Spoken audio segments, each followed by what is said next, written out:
Kumusta at mga kapatid at kaibigan, matagal na nating sinagot itong SDA YouTube channel na sa iyong araw. Di po ba kung maalala ninyo, noong namatay si Pope Benedict XVI, may hula sila.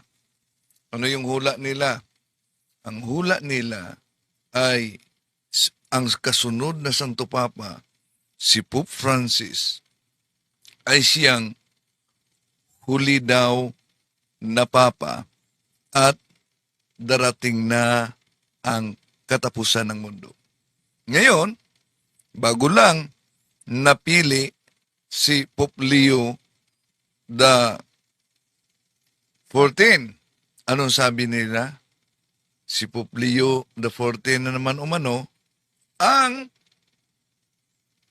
huling Santo Papa. Ilan kayang huling Santo Papa?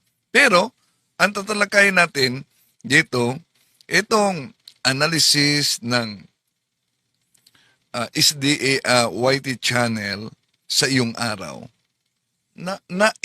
naideklarar daw mayor si Carlo Nograles at nagwakas na ang kapangyarihan ng mga Duterte. Pero bakit? Taliwas ang resulta. Ito ang sa iyong araw. Congratulations to our new Mayor Carlo Nograles. A big change for the better. Congrats Carlo Nograles, elected Mayor of Davao City. Congratulations Sir Nograles. God knows everything about your plan in Davao City. Carlo Nograles, Mayor. Migs Nograles, Congresswoman. Congratulations in advance Mayor Nograles. Mabuhay ka, Mayor Carlo. Carlo Nograles, panalo na sa Davao. Mga taga Davao, nag-congratulate na kay Nograles. We have Davao del Sur here, pagka-mayor. Nakita natin so far, it's former President Rodrigo Duterte with 426,000 votes, followed by Carlo Nograles with 52,000 votes. So medyo malayo. Malayo talaga ang analysis ng Seventh-day Adventist na channel. Itong sa iyong araw, no? na idineklara si Carlo Nograles na mayor sa Davao. Ba't tinatalakay natin ito? Ilang hula na ba at analysis ng Seventh-day Adventist sa pamamagitan ng channel na ito ang nagpalpak? Di ba ba? Ilang bisis din, grabe ang pag-atake sa Santo Papa na ang Santo Papa daw ang siyang katuparan sa 666 at sinagot na natin yan. Tatalakayin natin mga kapatid itong analysis niya na idineklara si Carlo Nograles na mayor sa Davao City. Kasi unalingan, pag palaging inulit-ulit ay magmukha talaga ang katotohanan para sa ating mga kapatid na kulang ang kaalaman. Ang pagkadaya ay maranasan sa iba't ibang paraan. Pero napakasakit pag madaya tayo sa pananampalataya. Dahil nanganib pati ang ating kaluluwa. Viva Cristo Rey! Pro Dio et Ecclesia. So, yan, pakinggan na ninyo ang analysis ng Seventh-day Adventist na sa iyong araw channel. Pero bago dyan mga kapatid, naniyahan natin ang ating mga suking taga-subaybay. Huwag kalimutang pindutin ang like sa ating live bilang suporta. Huwag din kalimutang mag-subscribe sa mga bago pa lang. At pindutin ang bell button para updated kayo, mag-comment at i-share ninyo. Oh. At kumusta din si nagpakilalang Bishop Cobos, Rod Cobos, na tumakbong mayor sa Davao. Kumusta? Oh. Nangangamuti din ang resulta ni Cobos. Pero sa iyong araw na channel, mga kapatid, kung mailo kay kapatid na Emerson Makintura sa Delta Company 53rd IB, no, Philippine Army. Sinabi kasi dito sa analysis ng sa iyong araw, paano natin mapatunayan na ito sa Seventh-day Adventist mamaya, no? Si Carlo Nograles daw ang idiniklara. Congratulations to our new Mayor Carlo Nograles. A big change for the better. Congrats Carlo Nograles, elected Mayor of Davao City. Congratulations Sir Nograles. God knows everything about your plan in Davao City. Carlo Nograles, Mayor. Migs Nograles, Congresswoman. Congratulations in advance Mayor Nograles. Mabuhay ka, Mayor Carlo. Carlo Nograles, panalo na sa Davao. Oh, yun. Although sabi niya, question mark, Carlo Nograles, panalo na sa Davao. Ang resulta, magkaiba talaga sa analysis nila. Davao City, pwede ba? Yes, Davao yes. City? So Tapos let's talk about Laguna, key races, Edson, no? sunod mo. So key races, we have Davao del Sur here. Pagka mayor, nakita natin so far, it's former President Rodrigo Duterte with 426,000 votes, followed by Carlo Nograles with 52,000 votes. So medyo malayo. Malayo. Now let's talk about So, napakalayo. Ang resulta talaga, no? Grabe, solid yun talagang Davao sa kay Duterte. And then, sabi ni Papa Inok, si Pastor Rod Cobos daw, gani mamaho, Brodel. Ilan ba ang nakuhang buto ni Pastor Rod Cobos? Paki-comment, mga kapatid. No? Ilang buto ang nakuha ni Pastor Rod Cobos dyan sa Davao. Pero solid talaga, Duterte. Nung nagpunta ako sa Davao para sa renewal ng mga lay ministers sa Cotabato, Ilocay, nagsubaybay natin dito, sabi ng pare, di basta-basta matalo ang Duterte sa Davao. No? Di talaga basta-basta umano. Solid talaga. Dahil sa mga nauna ng mga disiplina na ipinatupad umano sa Davao. Pero tatalakayin itong analysis ng sa iyong araw na channel, Seventh-day Adventist. Bakit Seventh-day Adventist? Dito pinopromote niya yung aklat ni Ellen Goldwine. Duterte's contender in the Davao City mayoralty polls is none other than his former cabinet secretary and spokesperson, Carlo Nograles, who is trying to etch his name. And Carlo Nograles will be trying his luck and his fate and do the thing that his late father, former Speaker Prospero Nograles, has failed to do, and that is to defeat the Dutertes in their own bailiwick as Davao City Mayor. Bago natin So ito ang aklat ng Seventh-day Adventist, The Great Controversy, kang Ellen Goldwat yan. Paki-comment, mga kapatid, ilan ba ang nakuha ni Pastor Rod Cobos na resulta, no, sa eleksyon? Grabe yung kampanya ni Pastor Rod Cobos, no? Kita natin pasigaw-sigaw para sa pagbabago din umano. ipagpatuloy kaibigan. Siya nga pala ang Great Controversy.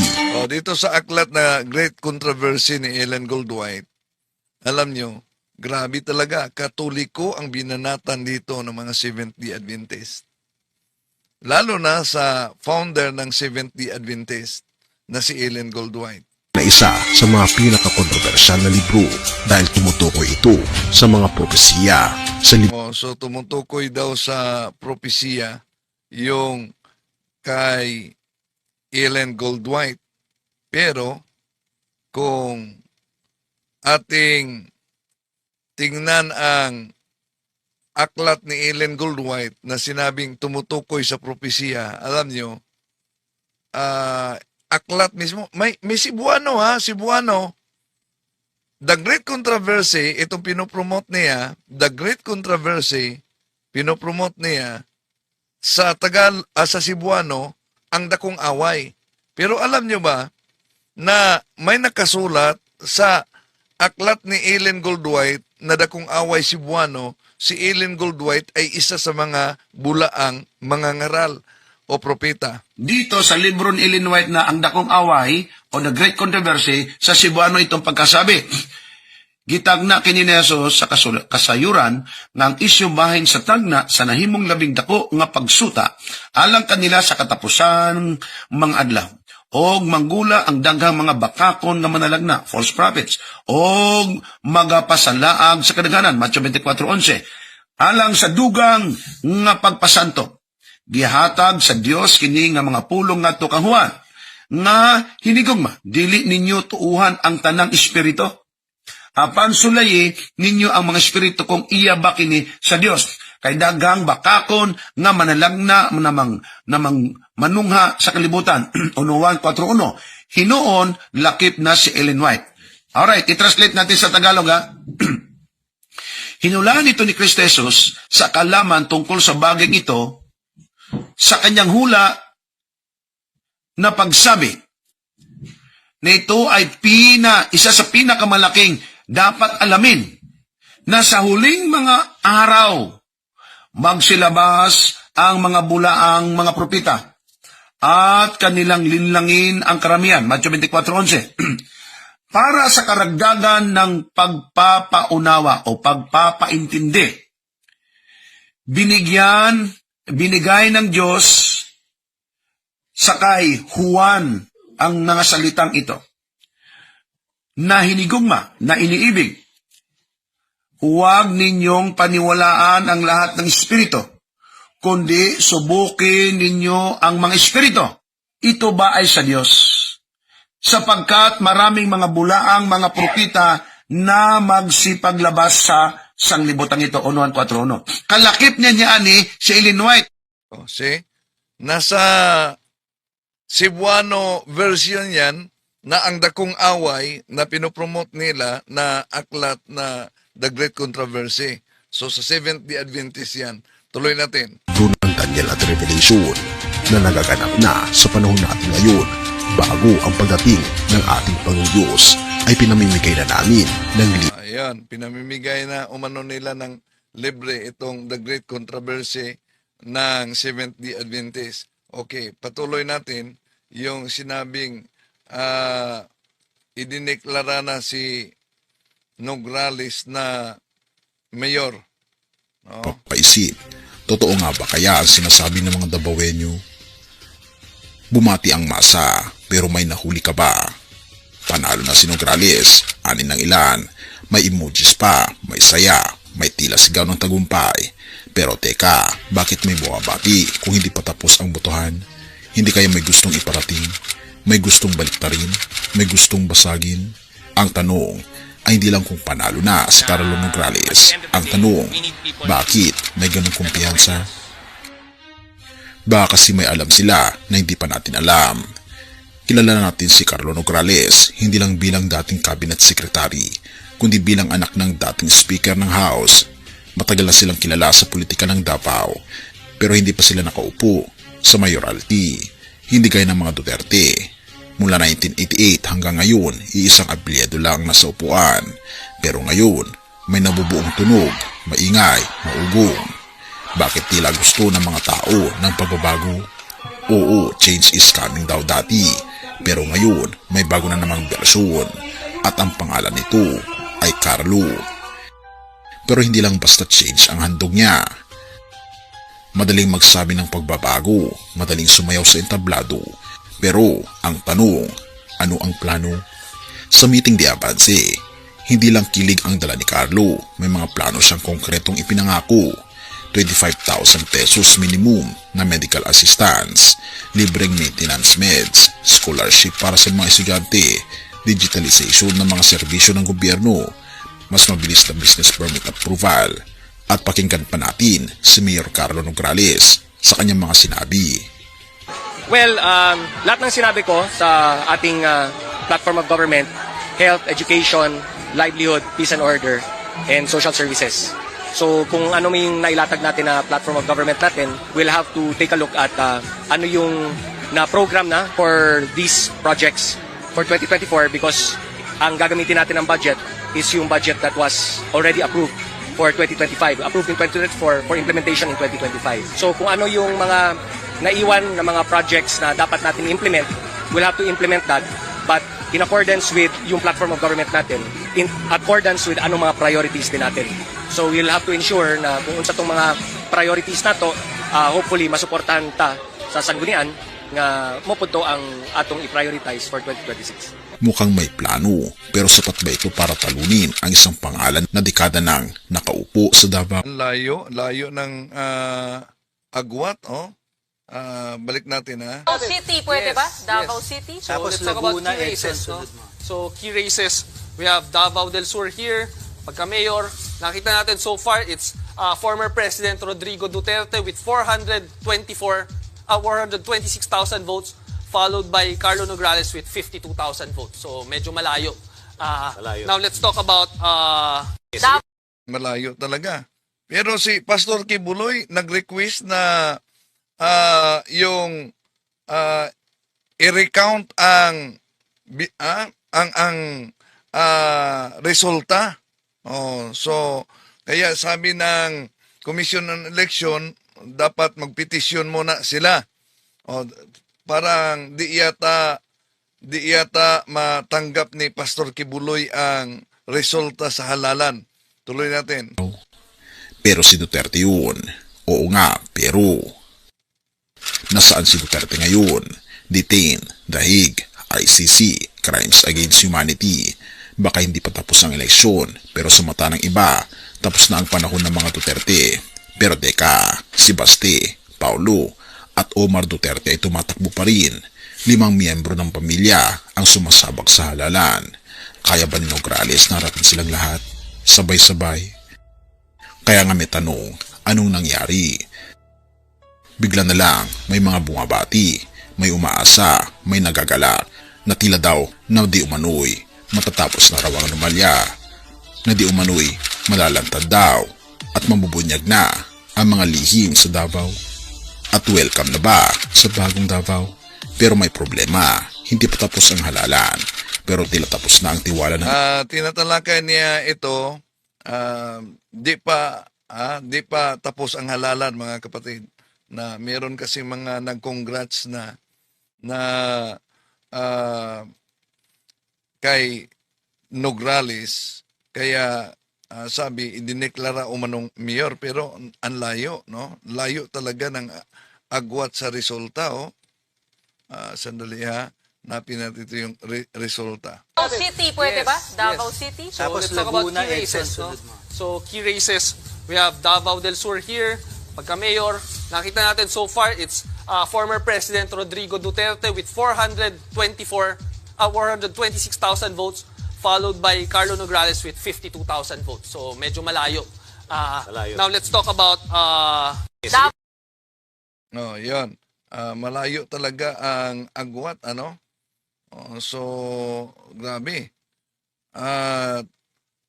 Dahil nasa kulungan sa kasalukuyan ngayon si dating Pangulong Rodrigo Duterte, anong mangyari? Ito, pakinggan natin. Halimbawa manalo si dating Pangulong Rodrigo Duterte at hindi pumayag ang The Hague na manumpa. Paano yon? Sa ating pong batas, sa ating pong rules, hanggat walang order to suspend proclamation, yung isang kandidato na may kahit may kaso ay mapoproklama po, Ma'am Karen. Alvin, alam nating lahat na patuloy na nakadetain si dating Pangulong Rodrigo Duterte sa The Hague. So kung sakali, assuming in the eventuality na manalo si dating Pangulong Duterte sa pagka-alkalde ng Davao City, automatic na ang Vice Mayor ang siyang magiging tatayong alkalde ng lungsod na ito. Yun, mga kapatid, no?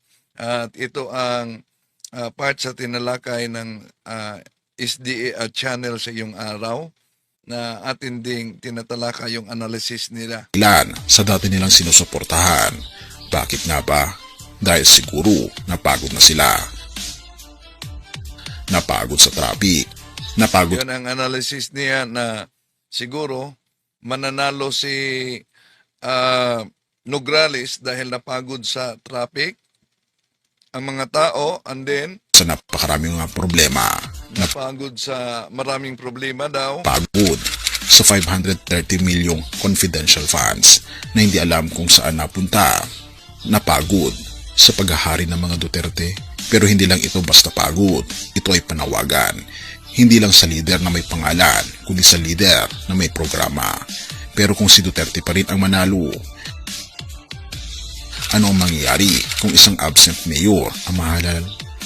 So kung absent mayor ang mahalal, yun na, sinabi ng Bawa manalo si dating Pangulong Rodrigo Duterte at hindi pumayag ang The Hague na manumpa. Paano yun? Okay. Sa ating pong batas, sa ating pong rules, hanggat walang order to suspend proclamation, yung isang kandidato na may kahit may kaso ay mapoproklama po, Ma'am Karen. Alvin, alam nating lahat na patuloy na nakadetain si dating Pangulong Rodrigo Duterte sa The Hague. So kung sakali, assuming in the eventuality na manalo si dating Pangulong Duterte sa pagkaalkalde ng Davao City, automatic na ang Vice Mayor ang siyang magiging tatayong alkalde ng lungsod na ito. so sa analysis ng sa iyong araw na napagod ang mga tao, pero bakit ang layo ng agwat sa resulta, Davao City, pwede ba? Davao City? So let's talk about key races. No? So key races, we have Davao del Sur here. Pagka mayor, nakita natin so far, it's former President Rodrigo Duterte with 426,000 votes, followed by Carlo Nograles with 52,000 votes. So medyo malayo. Now let's talk about Yan.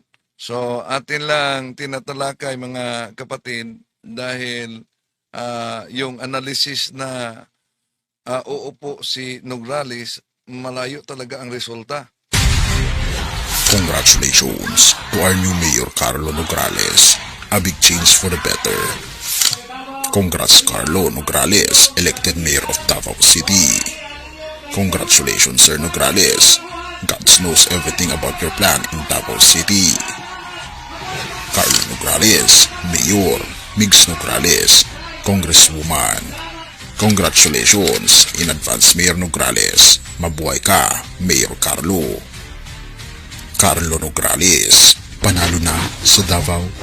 Mga taga Davao, nag-congratulate na kay Nograles. we have Davao del Sur here. Pagka mayor, nakita natin so far, it's former President Rodrigo Duterte with 426,000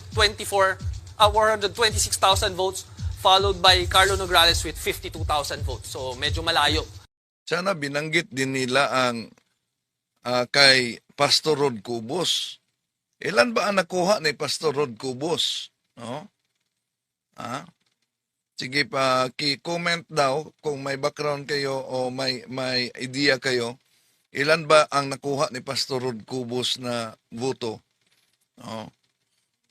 Pastor Bishop, nagpakilala yung Bishop si Pastor Rod Cubos. No? At naglatag din siya ng kaniyang mga naglatag din siya ng kaniyang mga plataforma. Maganda din yung plataforma. Pero batay sa resulta, grabe.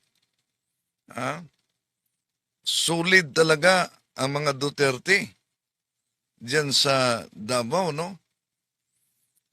Ang layo ng resulta sa sandali, asan ba yun? Ito, ang layo talaga, Davao City, pwede ba? Davao City? So let's talk about key races. No?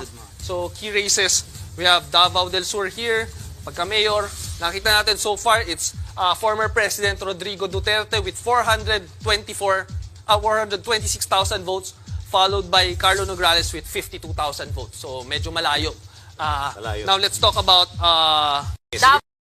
so di nila isinali kay may research natin ilan yung nakuha ni Pastor Rod Cubos, no?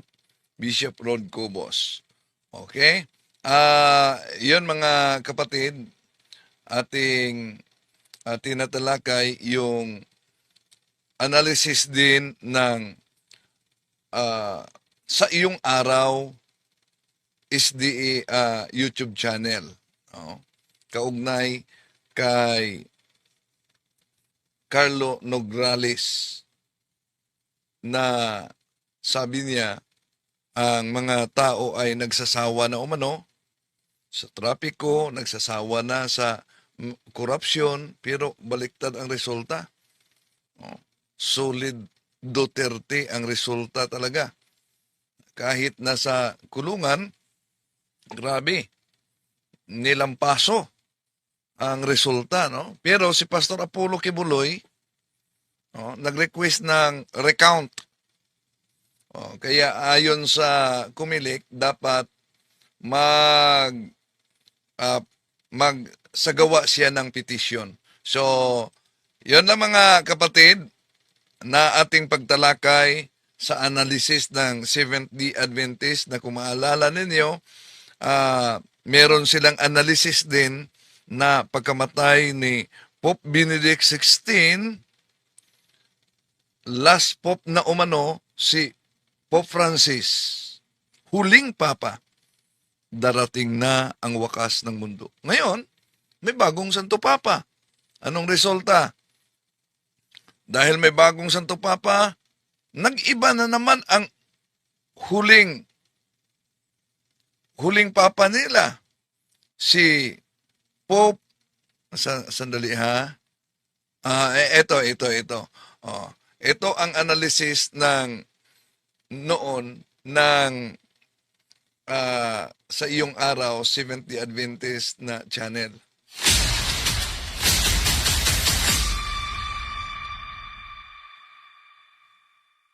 Malachi Morger. Siya ang kinikilala ng Roman Catholic Church na kauna-unahang saint na kinanonize ng Roman Catholic. Ngunit higit pa sa santo ang pagkakakilanlan sa kanya ng Iglesyang Katoliko dahil naniniwala sila na siya daw ay isang propeta dahil halos 80% ng kanyang mga hula daw ay nagkatotoo. At ang nakakagulat nito, ipinakita sa kanya ayon sa kanyang libro ang nakakatakot na pangyayari sa huling kapanahunan. Atin itong pag-usapan, mga kaibigan. Malachi Morger o Saint Malachi ay ang kauna-unahang Irish bishop na kinanonize ng Roman Catholic Church. At hindi lamang iyan, kinikilala siya bilang isang propeta sapagkat marami sa kanyang mga sinabi ay nagkatotoo. At isang malaking revelasyon ang binanggit ni Saint Malachi patungkol sa huling kapanahunan at patungkol sa katapusan ng mundo, na binabanggit niya na ang katapusan daw ng mundo ay magaganap sa ating kapanahunan. Oo mga kaibigan, ang binabanggit ng Biblia, umaangkop ang sinasabi ni Saint Malachi na katapusan na raw ng ating mundo, na kung ating mapapansin, kahit na hindi siya kinikilala bilang propeta ng karamihan, makikita natin at mababasa natin sa banal na kasulatan na tayo ay nasa huling kapanahunan na. Maging ang mga sayentipiko ay binabanggit nila na hindi na magtatagal ang ating mundo. Kaya kahit sa anong sangay, makikita natin na papunta na ang ating mundo sa pinakanakakatakot at nakagigimbal na biblical apocalypse. Ang pinakasikat na propesiya ni Saint Malachi ay ang propesiya ng mga popes. Kanyang inilarawan ang mga papa na uupo sa Roman Catholic at hinulaan niya rin ang ika-112 na pope na uupo na ang pangalan niya ay Petrus Romanus, at siya raw magiging last pope bago ang katapusan ng mundo. Noong 1139, habang naglalakad si Saint Malachi papunta ng Roma, siya ay na-strike ng isang vision. Ipinakita daw sa kanya ng buong may kapal ang patungkol sa isang nakagigimbal na vision patungkol sa katapusan ng mundo. Ibinanggit niya ang 112 na popes na uupo sa Roma bilang magiging mga ulo ng Roman Catholic Church bago uupo ang pinakahuli na si Petrus Romanus. Isa sa mga nakagigimbal na mga Latin phrases na kanyang napakinggan mula sa isang vision ay ang mga salitang Patos Angelicus, Pater Nota, Flos Florum, De Meditate Lunae, De Labore Solis, Gloria Olivae, Petrus Romanus. At ang nakakamangha mga kaibigan, kanyang nahulaan ang mga papa na uupo sa huling mga panahunan. Katulad na lamang ang Code of Arms na Flos Florum o Flower of the Flowers na prinidik niya na ito ang Code of Arms ni Pope Paul VI, habang si Pope John Paul II ay napredict niya ang Code of Arms niyang De Labore Solis, at napakasignificant nito sapagkat ipinanganak si Pope John Paul II noong May 18, 1920 sa panahon ng total solar eclipse, habang nung funeral niya noong April 8, 2005 ay total solar eclipse pa rin na nakakamangha ng ibig sabihin ng De Labore Solis ay from the labor of the sun, of the eclipse of the sun, at sinundan ito ng pang 111 na si Gloria Olivae or Glory of the Olives, dahil ang Code of Arms, mga kaibigan, ni Pope Benedict XVI ay olives. Ito ay hango sa koneksyon ni Pope Benedict XVI sa order ng Olivetan, at ang napili na Benedict na pangalan ni Joseph Ratzinger ay hango kay Saint Benedict of Nursia na founder ng Benedictine Order na sanghay sa isang branch ng Olivetans, na nakakamangha na talaga namang nakagigimbal ang propesya ni Saint Malakay patungkol sa mga papa na uupo bago ang katapusan ng mundo. At ang pinakahuli na binabanggit niya ay ang ika-112 na Pope na ang pangalan niya ay Petrus Romanus. Ika pa niya dito, in the final persecution of the Holy Roman Church, there will sit Petrus Romanus, Peter the Roman, who will pass through his ship in many tribulations, and when these things are finished, the city of 7 hills, Rome, will be destroyed, and the dreadful judge will judge his people. The end. Mga kaibigan, nakakamangha lamang sapagkat ang binabanggit na Peter the Roman ay ito ay si Pope Francis. Davao City, pwede ba? Davao City? So let's talk about key races, no? So key races, we have Davao del Sur here, pagka-mayor. Yun mga kapatid, no? Si Pope Francis ang huling papa. Huling papa. Darating na ang wakas ng mundo. Pero, dahil di nangyari yan, si Pope Leo XIV na naman ang huling papa. Pope Leo IV, ang huling papa. Ayon kay Saint Malakay, ano ang sinasabi ng Biblia? Pilipinas, humanda na. At isang kakaibang salita ang unang sinabi ni Pope Leo XIV na may Yan. Ang pabago-bago nila na hula, mga kapatid. Kaya di na tayo magtaka na yung hula nila kaugnay sa kay Nograles o analysis, iba ang resulta. Congratulations to our new Mayor Carlo Nograles. A big change for the better. Congrats Carlo Nograles, elected Mayor of Davao City. Congratulations Sir Nograles. So, pero sa resulta, napakalayo talaga. Davao City, pwede ba? Davao City? So let's talk about key races, no? So key races, we have Davao del Sur here, pagka-mayor. Nakita natin so far, it's former President Rodrigo Duterte with 426,000 votes, followed by Carlo. So, ang punto nito, huwag agad-agad maniniwala sa analysis at lalo na sa hula na ginagamit nila, yung hula daw ni Saint Malakay. Una, lilinawin natin si Saint Malakay, totoong santo ng Simbahang Katoliko. Pangalawa, yung sinabi na kinikilala ng Simbahang Katoliko si Saint Malakay na propeta, hindi yan totoo, mga kapatid. No? Pangatlo, yung hula na binanggit nila, na hula daw ni Saint Malakay, hindi yan totoo at hindi yan tinatanggap ng Simbahang Katoliko na tunay na hula ni Saint Malakay. Kaya itutuwid po natin.